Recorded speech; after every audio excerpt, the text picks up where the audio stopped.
Um, we have um, Brendan. Coach Curtin. You are going to give us the winter athletic report.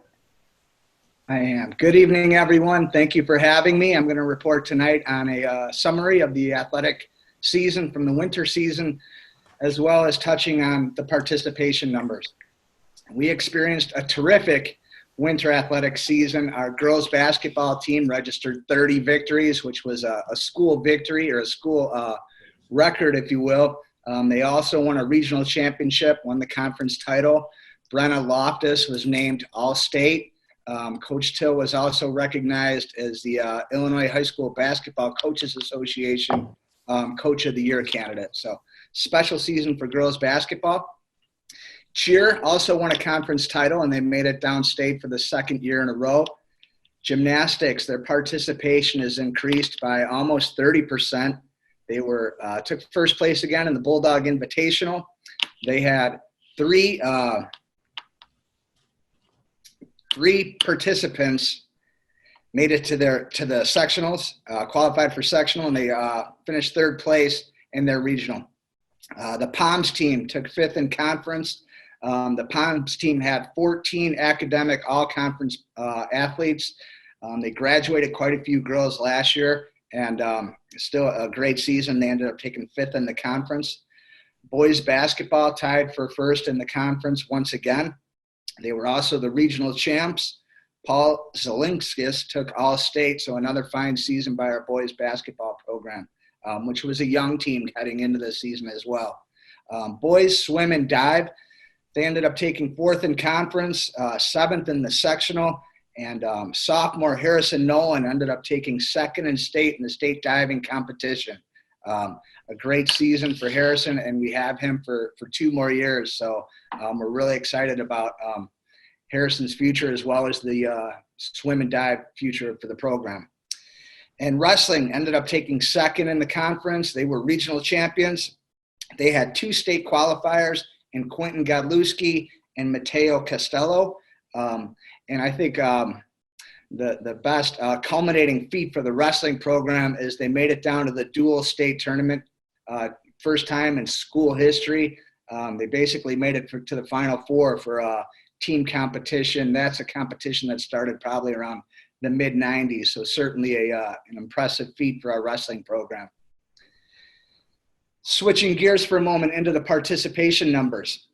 We had 254 winter participants. That was up 4 from last year. This is the most participants we've had since 2015, 2016. We saw an increase in cheer, gymnastics, POMS, boys basketball, and wrestling. We saw a decline in girls basketball and boys swimming.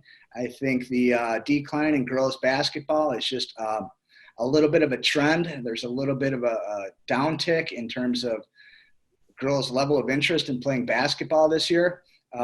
Boys swimming and talking to Coach Graham Risley, from what I've gathered, we had a number of kids in our feeder program, if you will, in the Bullet Academy program that elected to attend a private school this year. Handful of kids from Brookfield and Riverside.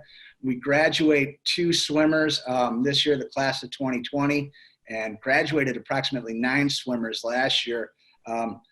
All reports indicate that we should see a spike in participation this year. I know this is the most activity we've seen at the swim and dive table at the We Are RB Future Bulldog Night. So I know, I think their arrow is pointing up in terms of the level of swimmers they have coming in, and hopefully they're able to recruit the hallways a little bit more and drive those numbers up a little bit more heading into the next season. In closing, I'd like to share 2 items with you. One, we created a new initiative this year. It was a Google survey. And basically at the conclusion of every season, athletes and the parents of those athletes were able to provide feedback on the experience that they had for that season. It's been extremely beneficial in providing feedback so we can kind of identify some of the strengths that we have within each program and some of the areas for improvement. And that is information that I share with our principal and I share with our head coaches, and that's pretty much it. And I think if you ask the head coach, they would find that information beneficial. Again, that's a new initiative. and it's proved to be very helpful. In closing, I would just like to say, we had a tremendous fall season and a really good winter season. I think the spring season was projected to exceed what we were able to accomplish the last 2 seasons, which I think, makes it all the more challenging for our spring athletes. But I just felt like there was a vibe around the high school as we prepared for the spring season that they were going to kind of build off this momentum. And a lot of our sports had a lot of returning seniors. Obviously, girls softball comes to mind with the season they had last year, as well as boys baseball. But it doesn't stop there. There were so many other sports in our spring season where their arrow is pointing up. And we're going to do our best to recognize those athletes in the weeks to come. We have some special things planned for our spring senior athletes, as Hector mentioned early in the meeting. That concludes my report. Any questions? Brendan, before board members start to raise their hand, why don't you touch on real quick, I know Hector laid it out a little bit, but you can provide a little more detail. You're trying to do a couple special events for the seniors because they won't have their traditional senior night. Sure. And you're also doing a virtual college commitment celebration. So if you could touch on a couple of those items, that'd be helpful.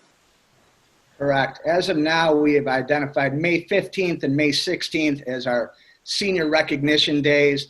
And what that's going to entail, obviously, I've coordinated this event with our assistant athletic directors, our head coaches, our booster club, my administrative assistant, Donna Sifferman. So there's a lot of people helping out with this project and all that's going into it.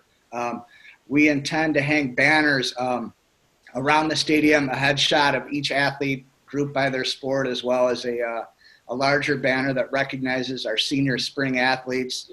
We will roll every senior student's name on the digital marquee board. So if a family wants to stop by and take a walk and take a picture, I think it'd be pretty neat to see their name and bright lights with their sport underneath it, as well as walk over to Kennelly Athletic Complex and take a picture. And I think that'll be pretty neat. Some of the other things we're going to do, we're going to recognize our senior athletes with it's called a challenge coin. You might have seen them with some of our police forces and military forces. It's a challenge coin, and it'll kind of recognize our senior athletes. It'll be a memento to remember what a challenging season it's been, and just let them know that we're thinking about them and we support them in all that they do. We will also attempt to increase our social media, if you will, in terms of recognizing each team as well as each senior athlete. Obviously, you're sensing a theme here where we're kind of driving towards recognizing these senior athletes. Obviously, it's extremely challenging to have your senior year cut short. And we will also be recognizing 22 senior athletes that intend to extend their athletic career at the college level, and that will be comprised of a virtual video, basically rolling that out where each student will have the opportunity to thank those that had an impact on their athletic and academic development. That's great, Brendan. Thank you. Any questions from the board before we let Brendan sign out? I just wanted to say thank you for all your hard work, Brendan. I know that it's obviously been challenging to keep everything together while everyone is remote. And I wanted to give a shout out to Doug Schultz today, Coach Schultz of the softball team. Today I was walking my dogs and he was delivering some fundraising items and some other items to his players using the minibus. Right. And kind of standing at the parkway. The items were tossable. So, he had contacted the girls to come to the door and, throwing the items, and they were happy to see him. And so that was really nice to see. He's like, I talked to him for a second. He said, I Zoom with them, but, it's great to get out and actually see them. And I think that all teachers, coaches feel that way, right? Like if we can actually see them, it's even better than just all the virtual or the reminds or the emails or the Schoology posts and all those things. So congratulations to your coaches who are really trying to stay connected to their athletes. Thank you for the kind words, Ramona, and thank you for sharing that story. Yes, there is a lot of camaraderie amongst that softball team and within all of our spring teams, but very special senior group, no question. Thank you.